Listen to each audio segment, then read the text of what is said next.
Video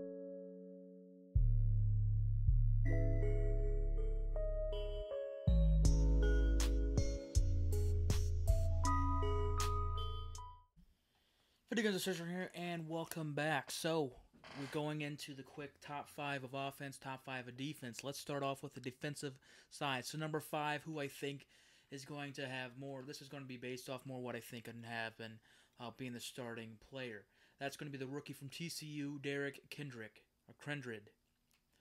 So, it basically goes based off the 2018-2019 Madden, where he started playing extendingly well against me when I was playing as the Jets. So he definitely needs some work to do. Looking at him, he's got the hit power though, jumping. He's got speed. He's got tackling ability. He's missing quite a bit of things, but he's got the ability to catch the ball. Get his catch up, his awareness and everything going, and he's already kind of there. So he's not too bad of a player. I think he's going to be my 5th best defensive player this season. Well, that's what I'm hoping to be. Now, number 4 is a man who's on a high contract, Joe Hayden. Now, he's got that quick development, but he's only a 79 overall. He's dropped down. Now, he's got injury, stamina, toughness, and all that information. He can catch the ball, so he's probably our best defender with receiving or with the ability to catch interceptions. So, if anything, I expect him to have the most interceptions this season. He's still needing a little bit of work with block shedding and everything and getting his coverage up. But in order to do that is going to be quite expensive. So about 35 and 38. So that's not good. But he should have a good year. If he doesn't, there's always that trade incentive. Number 3 top 3 spots are all in the same box 8. Now number 3 is going to be the rookie I was telling you about from Montana, Tyrone Holmes. He's a 6'4", 22-year-old. Let's see, his zone coverage is pretty bad. He can barely catch the ball. I don't expect too much from him, but he has the ability to jump. So he can swat down some passes. He's got injury and toughness. His stamina is decent. He's got block shedding already, so he can do that. He's got speed. He's got finesse moves. He's already got the swim, bull rush, strip ball. I mean, he's got everything you want.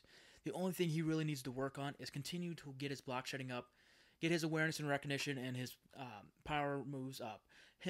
For Holmes, I believe... And what I'm predicting is that he'll be in the top 5, if not top 3, at sacks and tackles this season. Tackles is a little bit iffy, but sacks definitely I think is able for him.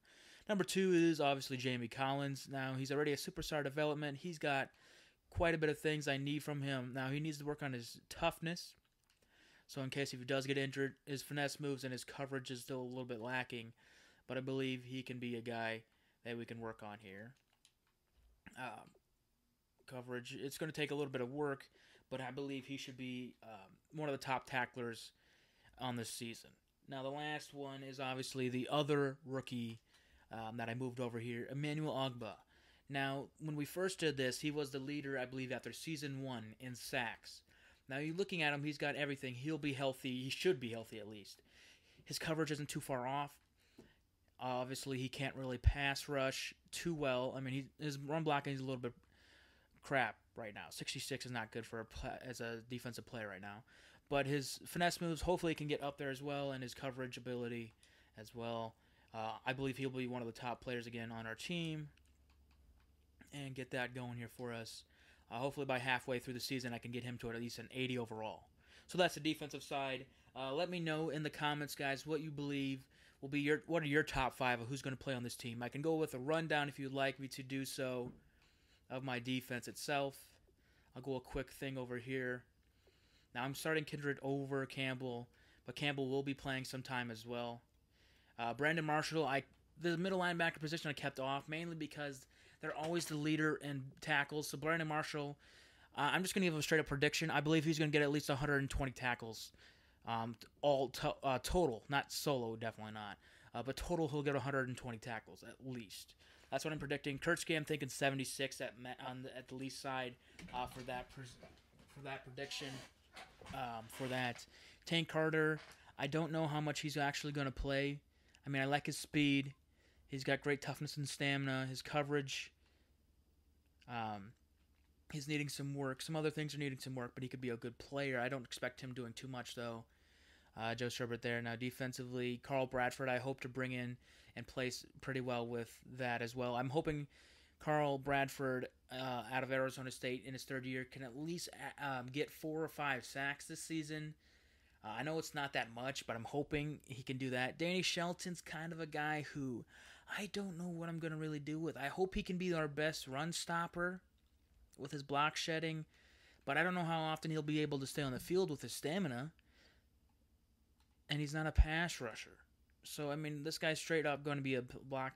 I mean, he's going to be a straight up block. I'm not block sure. He's going to be a straight. Until we can fix his finesse move, he's going to straight be a run stopper on this team.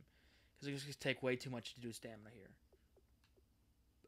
Silver, whatever the hell his name is. Same type of thing with Danny Shelton, just not as developed here. Stamina is about the same, so we don't know what that defensive tackle is going to be. Gabe Wright, I hope he can do well as behind Holmes. He's got the strength. He's got the finesse moves, so he might be able to do something. Xavier Cooper and Eagle Ferguson, I basically left end out quite a bit, mainly because Cooper's fast enough. Well, not really. I mean, he's got acceleration, he's got speed, and he's got power. Now, I have Eagle Ferguson as being one of our better run stoppers as well. We'll see how that all goes. So now for the offense. Now this goes partially off what the team's looking like now, what I expect that will happen, and based off as well what happened last in the first season there for the first time here. So we'll go off that. So number 5 is going to be the tight end Gary Barnidge. Now Gary Barnidge has all the skills to be a receiver. His toughness is crap. So if he gets injured, that's most likely he's going to be out for half this season.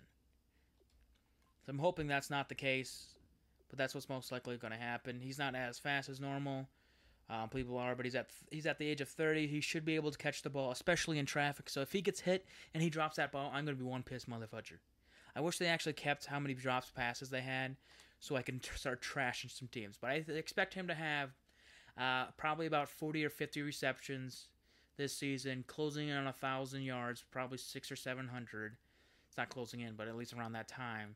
And most likely, he might have the most touchdowns. There's a chance. I don't see him doing it. Maybe third in touchdowns, so probably about 6. Now, the reason I'm giving these low numbers is because when I play the actual game, I'm wanting this games not to be outscoring power battles. I want it to be closer games, but that I can actually win. So we'll see. So that's number 5. Number 4 here is the backup rookie. So I'm not going to choose Cody Kessler as one of them, although he's going to be the starting quarterback as of right now. Mainly because I believe Joby. Jeez, I can't even pronounce his first name now. Jacoby Brissett. Why is his name like that?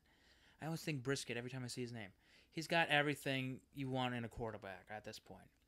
He's got the stamina. He's got toughness, injury. It reminds me of Andrew Luck's toughness frame.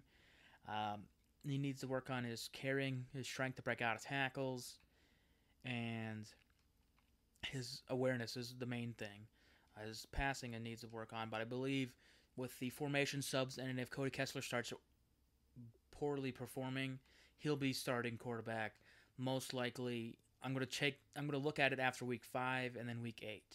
So if week 5 is Kessler still doing decent enough, he'll stay. And at week 8, if it's the same type of thing, Brissett's going to stay for the next of the season.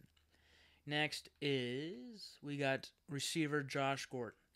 The main reason I chose Josh Gordon over Coleman or Pryor is mainly because either the second string or the slot receiver always ends up having the most receptions and always having the most productive season.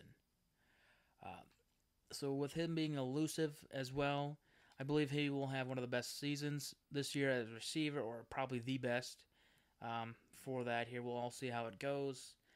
Don't know what I really predict for his numbers. At least 50 receptions, probably closer to 800 yards, and rallying about 8 or 9 touchdown passes. Receiving. So the next one is Isaiah Crowell. So at from Alabama State. 80. He's only 23, I think. 24, 23. He's only his third year in the league, and this time frame, he's got the speed. He's got trucking ability. He's got elusive ability. He's got vision. Great. Carrying the ball is awesome.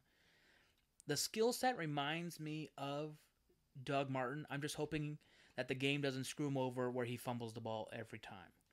He also has a problem with toughness. I don't know what it is with these players and their toughness.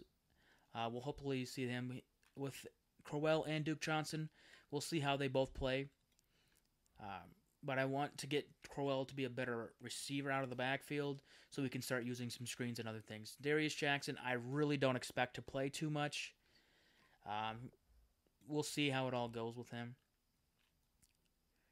And number 1, from last year, he was basically at least the title of one episode, Joe Thomas. Now you would think, why would I say Joe Thomas? He's the best player on the whole team. Mainly because if you saw like my second or third episode I've ever actually put on this, the title was Joe Thomas Struggles. He gave up so many sacks. I don't understand how the game works that way, but he always gave up at least the most sacks in the whole season, even though he's our best player. So hopefully he plays a lot better this year and go from that. So give me your review on the top 5 for each offensive and defensively players here for you. It could be offensive line. It could be any position. I don't really care. Juwan James might be, or you can give me your top 5 who's going to flunk and fail this year. Juwan James also needs toughness, so everybody's going to be injured most likely half the season.